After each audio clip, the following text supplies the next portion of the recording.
Hello दोस्तों, तो कैसे हो आप सब। उम्मीद करती हूँ कि आप सब ठीक होंगे। आज हम जम्मू के अनंतनाग जिले में स्थित बाबा बर्फानी जी की गुफा यानी कि अमरनाथ यात्रा के बारे में बात करने वाले हैं। तो अमरनाथ यात्रा कैसे करनी है। दोस्तों, यदि आप अमरनाथ यात्रा जाने की योजना बना रहे हैं तो इस वीडियो में हमारे साथ बने रहिए, क्योंकि ये वीडियो आप लोगों के लिए बहुत ही ज्यादा यूजफुल होने वाला है। क्योंकि आज के इस वीडियो में मैं आप लोगों को बताने वाली हूँ कि अमरनाथ यात्रा कैसे होती है, अमरनाथ यात्रा शुरू कब से होती है, उसके लिए हम लोगों को परमिट कहाँ से निकालनी होती है और परमिट के लिए रजिस्ट्रेशन कहाँ से होगा, मेडिकल सर्टिफिकेट कहाँ से बनेगा, कैसे बनेगा, कितने दिन की ये यात्रा रहती है, कौन से मार्ग से जाना बेहतर होगा और हमें वहाँ रुकने की क्या बंदोबस्त है, खाने पीने की क्या व्यवस्था है, कैसे वहाँ हम पहुँच सकते हैं, गाड़ी हायर करके जाया जाए या फिर बस से जाएं, हेलीकॉप्टर हमें कैसे मिलेगी, घोड़े पालकी के क्या खर्चे होंगे और साथ ही साथ हम ये भी जानेंगे कि अमरनाथ यात्रा को करने के लिए एक व्यक्ति का खर्चा कितना होगा। तो दोस्तों, इस वीडियो में हमारे साथ अंत तक जरूर जुड़े रहिए। ये करके हम सारी बातों को डिस्कस करने वाले हैं, जिससे आपको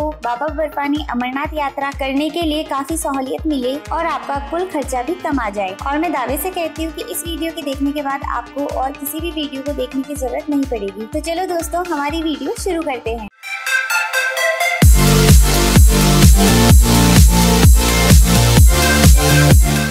तो दोस्तों, सबसे पहले हम ये बात करते हैं कि अमरनाथ यात्रा शुरू कब से हो रही है। दोस्तों, मैं आप सभी को बताना चाहूंगी कि जो अमरनाथ यात्रा होती है वो हर साल लगभग 56 दिन, 58 दिन या फिर 60 दिन या फिर ऐसे भी कह सकते हैं कि 2 महीने के लिए ये यात्रा चालू रहती है। और ये जो टाइम पीरियड होता है वो शुरू होता है जून एंड से या फिर 1 जुलाई से लेके अगस्त लास्ट तक का ये हमारा पीरियड होता है। अगर मैं वर्ष 2023 की बात करूँ तो ये जो यात्रा शुरू होने वाली है वो 1 जुलाई 2023 से शुरू होकर 31 अगस्त 2023 तक ये यात्रा चलेगी।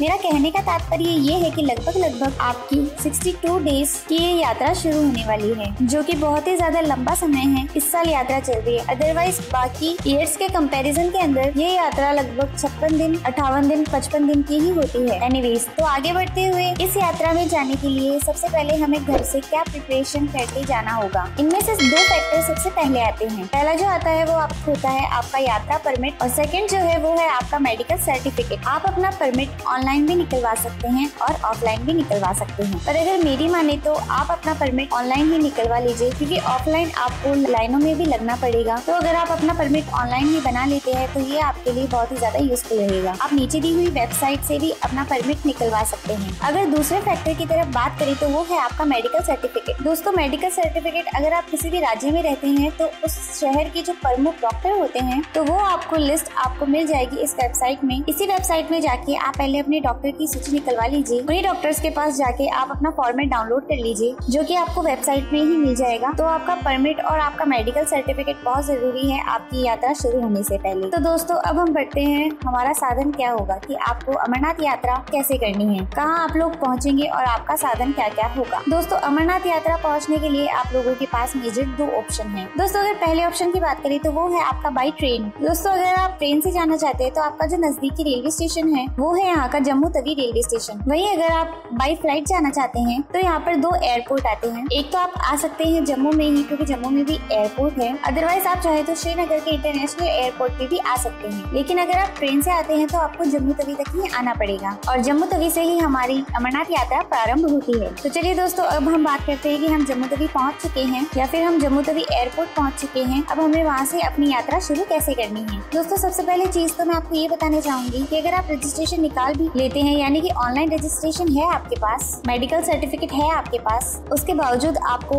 RFID कार्ड, जैसे कि वैष्णो देवी में आपको ID कार्ड मिलती है, इसी तरीके से यहाँ पर भी आपको यात्रा ID कार्ड निकालनी पड़ेगी, जो कि आपको जम्मू से भगवती नगर कॉम्प्लेक्स को जाकर आपको वहाँ से ID कार्ड निकालनी पड़ेगी। जम्मू से भगवती नगर दोस्तों जो आपको दूरी पड़ती है वो आपकी लगभग 5 किलोमीटर के दायरे में पड़ती है। इसके लिए ऑटो वाले आपको 150 से 200 रुपए चार्ज करेंगे और वहाँ पर भगवती नगर में आपको ड्रॉप कर देंगे। भगवती नगर आप जैसे ही पहुँचते हैं तो वहाँ पे आपको रहने की और खाने की व्यवस्था भी मिल जाएगी। अगर मैं बात करूँ कि आप पहले दिन आ रहे हैं तो जाहिर सी बात है आप पहले दिन बहुत ही ज्यादा थके हुए होंगे, तो आप भगवती नगर में स्टे ले सकते हैं। मैं आपको बता दूं कि भगवती नगर में आपको रूम सर्विस भी मिलती है। दूसरा, आपको AC हॉल भी मिल जाता है। तो दोस्तों, रूम आपको वहाँ पर 300 से 400 रुपए में मिल जाएगा। यदि आप AC हॉल लेते हैं वो आपको 50 रुपए पर बेड मिलता है, जैसे कि आपको मैट्रेस दे दिया जाएगा, पिलो दे दिया जाएगा। आप वहाँ आराम से विश्राम कर सकते हैं। और अगर नॉन एसी की बात की जाए तो आपको वहाँ पर डॉर्मेट्री सर्विस भी मिल जाएगी। इसके लिए आपको 30 रुपए चार्ज करेंगे, जिसमें आपको गद्दे दे दिए जाएंगे। भगवती नगर में दोस्तों आपको वहाँ खाने पीने की भी व्यवस्था मिल जाएगी, यानी कि वहाँ पर लंगर चलता है जो कि निःशुल्क होता है, तो आप वहाँ पहुँचकर अपने भोजन की भी व्यवस्था कर सकते हैं। तो चलिए अब बात करते हैं कि भगवती नगर में आपको यात्रा ID कार्ड बनानी है। इसके लिए आपको बहुत ही ज्यादा लंबी कतार देखने को मिलेगी, तो आपको वहाँ कतार में लगना है और अपना ID कार्ड निकलवा लेना है। इस तरह पहला दिन आपका पूरी तरह भगवती नगर के अंदर बीत जाएगा और अगले दिन हमारी बाय रोड यात्रा शुरू होती है अमरनाथ के लिए। दोस्तों मैं आपको यहाँ पर ये बताना चाहूंगी कि अमरनाथ यात्रा जाने के लिए 2 रूट आते हैं। पहले रूट की अगर बात की जाए तो वो आपका कहलाता है पहलगाम रूट, और अगर दूसरे रूट की बात की जाए तो वो आपका कहलाता है बालटाल रूट। दोनों ही रूट में क्या फर्क है वो हम अभी जान लेते हैं। यदि आप पहलगाम वाले रूट से जाते हैं तो दोस्तों अगर आपको पदयात्रा की जो डिस्टेंस पड़ेगी वो है आपकी 32 किलोमीटर। वहीं अगर आप बालटाल वाले मार्ग से जाते हैं तो आपको पड़ती है पदयात्रा की जो ट्रैकिंग डिस्टेंस वो आपको पड़ेगी लगभग 14 से 15 किलोमीटर। दोनों में दोस्तों लगभग आधे से ज्यादा का फर्क है, लेकिन दोनों में फर्क है। यदि आप पहलगाम वाले रास्ते से जाते हैं तो आपको कन्वीनियंस वहाँ हर जगह हर व्यवस्था मिलती है, यानी कि रहने की खाने की सारी व्यवस्था। यानी कि अगर आप 32 किलोमीटर चलते हैं तो जाहिर सी बात है आपको रहने और खाने की व्यवस्था की आवश्यकता जरूर होगी, और वो इलाका कहलाया है शेषनाग। और अगर आप पहलगाम वाले रास्ते से जाते हैं तो दोस्तों आपको चढ़ाई कम देखने को मिलेगी, लेकिन आप 2 दिन में आराम से अमरनाथ गुफा की तरफ पहुँच जाएंगे। यदि आप बालटाल वाले रास्ते से जाते हैं तो आपको डिस्टेंस तो बहुत कम है, 14 से 15 किलोमीटर ही है, लेकिन इसमें आपकी ट्रैकिंग बहुत हार्ड होगी क्योंकि यहाँ पे खड़ी से खड़ी चढ़ाई है। आपको यहाँ बहुत ही ज्यादा मेहनत लगेगी और आप बहुत ही जल्दी थक जाएंगे, और ऑक्सीजन की भी थोड़ी सी उस वाले मार्ग में प्रॉब्लम होती है। तो दोस्तों ये 2 मार्ग, ये आपको निर्णय लेना है कि आपको कौन से मार्ग से जाना है। हाँ, यदि आप घोड़े से जाना चाहते हैं तो आप अपना बालटाल वाला मार्ग चुन सकते हैं, क्योंकि घोड़े से अगर आप जाते हैं तो आपको ज्यादा समस्या नहीं होगी। तो चलिए दोस्तों आगे बात करते हैं कि डे नंबर 2 में आपको अर्ली मॉर्निंग निकलना है आपके पहलगाम या फिर बालटाल के लिए। यदि हम बात करें दोस्तों कि जम्मू से हमारी जो पहलगाम की डिस्टेंस है वो आपके पड़ती है लगभग 230 किलोमीटर, जिसकी यात्रा करने के लिए हमें लगभग 8 से 9 घंटे लग जाते हैं। वहीं अगर बात की जाए कि आप जम्मू से बालटाल जाते हैं तो दोस्तों जम्मू से जो बालटाल की दूरी पड़ेगी वो पड़ेगी आपको 360 किलोमीटर, जिसमें आपको लगभग 12 से 13 घंटे का बाय रोड डिस्टेंस लग जाता है। तो चलिए दोस्तों आगे हम बात करते हैं कि हमें बस से कैसे जाना है, क्या हमें फेयर मिलेगी, कितनी बजे बस निकलती है, इसकी ऑनलाइन बुकिंग होती है या फिर क्या चीजें कैसे होगी। अगर दोस्तों मैं बात करूँ कि जम्मू से आप किसी भी मार्ग में जा रहे हो, चाहे आप पहलगाम जाइए या फिर चाहे आप बालटाल जाइए,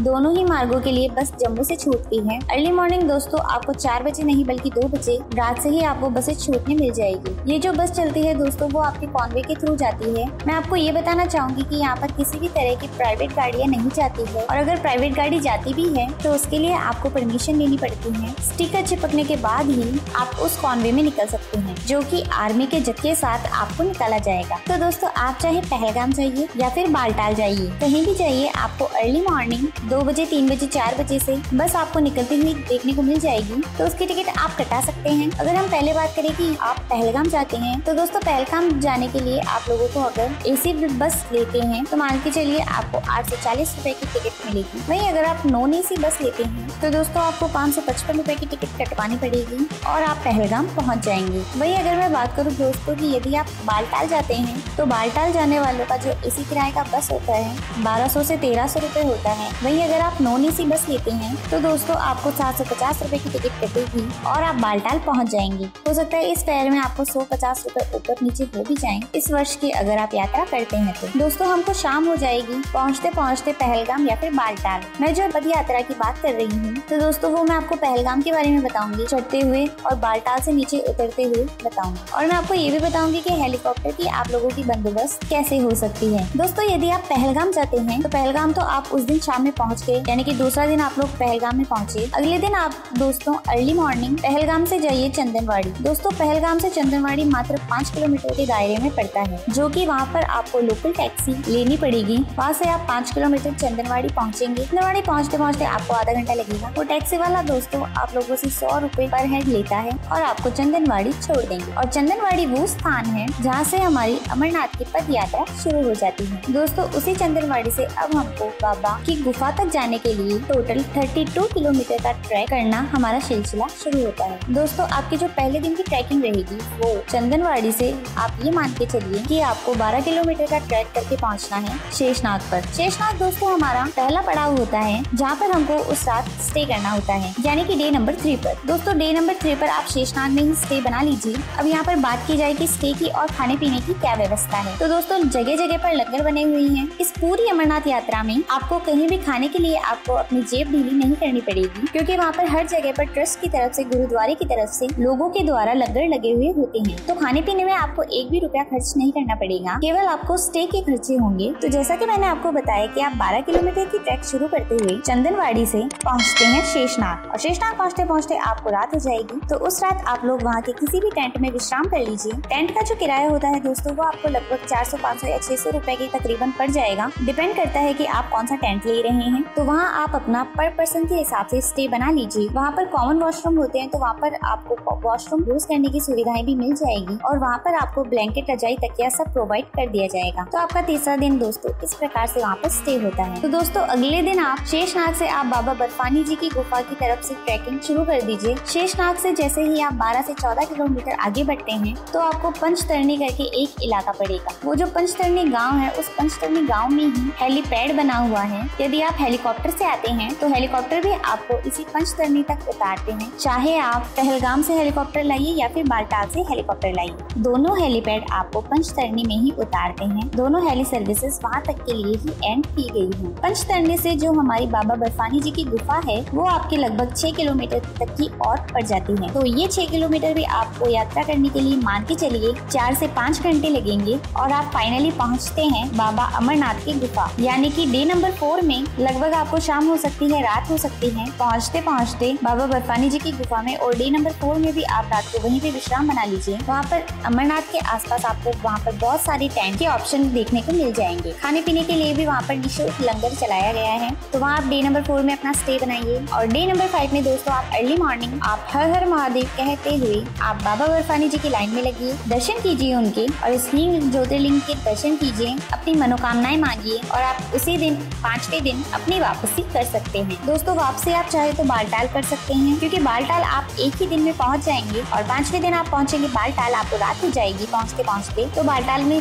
स्टे बना के 6ठे दिन आप लोग निकल सकते हैं अब वापस अपने जम्मू के लिए। तो दोस्तों ये बातें थी कि आपकी 5 नाइट 6 डेज का पहलगाम से आपने चढ़ा और बालटाल से आप वापस आए। यदि आप सेम रास्ते से जाके सेम रास्ते से आना चाहते हैं तो उसमें आपका 1 नाइट का स्टे और बढ़ जाएगा, क्योंकि पहलगाम का जो रास्ता है वो बहुत ही ज्यादा लंबा है। तो एक दिन आप मान के चलिए कि आपको शेषनाग में अपना बिताना पड़ेगा, तब जाके आपका 1 नाइट स्टे होगा, और उसके अगले दिन आप लोग पहुँचते हैं आपके जम्मू के लिए। तो दोस्तों इस तरीके से पूरा प्रोग्राम रहेगा। यदि आप पहलगाम वाले रास्ते से जाते हैं तो मान के चलिए दोस्तों 5 नाइट 6 डेज का प्रोग्राम बनेगा। और यदि आप बालटाल वाले मार्ग से यात्रा करना चाहते हैं, यानी कि जो चढ़ाई आप बालटाल से ही शुरू करना चाहते हैं, तो आप एक ही दिन में ट्रैक करके बाबा अमरनाथ जी की गुफा के पास पहुंच जाएंगे, वहां दर्शन भी कर लेंगे, और नेक्स्ट डे आप वापस आ सकते हैं, क्योंकि मात्र 14 किलोमीटर की ट्रैकिंग रह जाती है। तो दोस्तों यदि आप बालटाल वाले रास्ते से योजना बनाते हैं तो आप अपना मान के चलिए कि जम्मू जो ट्रिप बनेगी वो आपकी 3 नाइट 4 डेज की बनेगी। वहीं यदि आप पहलगाम से जाते हैं तो जैसे कि मैंने आपको बताया कि 5 नाइट 6 डेज का टूर आपका बनेगा, यानी कि 2 दिन आपको अतिरिक्त लगेगा यदि आप पहलगाम से जाते हैं।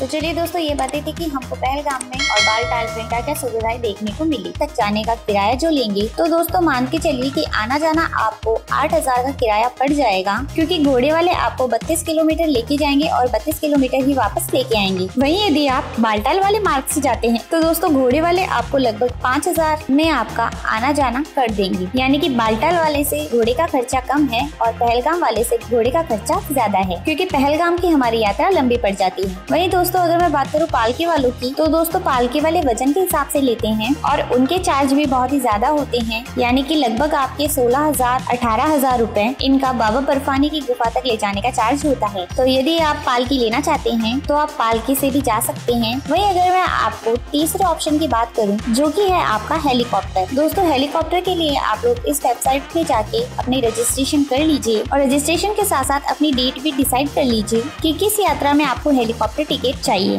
हेलीकॉप्टर यात्रा आपको बालटाल से करनी है या फिर पहलगाम से करनी है, ये आप सुनिश्चित कर लीजिए, और आपको दोनों ही जगहों से हेलीकॉप्टर देखने को मिल जाएंगे। अगर मैं बात करूँ दोस्तों कि यदि आप पहलगाम से हेलीकॉप्टर से जाते हैं, हेलीकॉप्टर दोस्तों आपको पंचतरणी तक ही ले जाएंगे। पंचतरणी से 6 किलोमीटर आप लोगों को पैदल ही जाना पड़ेगा, या फिर आप घोड़े खच्चर से भी जा सकते हैं। तो दोस्तों पहलगाम से पंचतरणी तक हेली सर्विसेज है। अगर उसकी बात की जाए तो दोस्तों मान के चलिए दोस्तों तो 8400 रुपए टिकट पड़ेगी, यानी कि आने और जाने की। वही अगर बात की जाए दोस्तों कि अगर आप बालटाल वाले रास्ते से जाते हैं और उसका हेलीकॉप्टर लेते हैं तो उसका टोटल आपको दोस्तों 5,000 रुपए तक का किराया लग जाता है, यानी कि बालटाल टू पंचतरणी और पंचतरणी टू बालटाल। इस तरह से आपको दोनों ही जगहों से हेली सर्विसेज मिलती है, जिसकी बुकिंग आप लोग ऑनलाइन कर सकते हैं। तो दोस्तों ये सारी बातें थी कि हमको अमरनाथ यात्रा कैसे करनी है, कितने दिन का आप लोगों का ट्रिप बनेगा, कहाँ आप लोगों को रुकना चाहिए, खाने पीने की क्या व्यवस्था है। तो चलिए आगे बात करते हैं कि एक व्यक्ति का कुल खर्चा अमरनाथ यात्रा करने के लिए आप लोगों को कितना पड़ेगा। तो दोस्तों यदि मैं यहाँ पर आप लोगों से खर्चे की बात करूँ, आपका यहाँ पर ज्यादा खर्चा नहीं होगा, केवल आपको बस के खर्चे होंगे। वहाँ पर आपको यदि आप घोड़े पालकी लेते हैं तो उनके खर्चे होंगे, साथ ही साथ टेंट में अगर आप रुकते हैं, स्टे करते हैं तो उसके खर्चे होंगे। कुल मिलाकर ये कहना चाहिए कि मैक्सिमम आपका 5,000 रुपए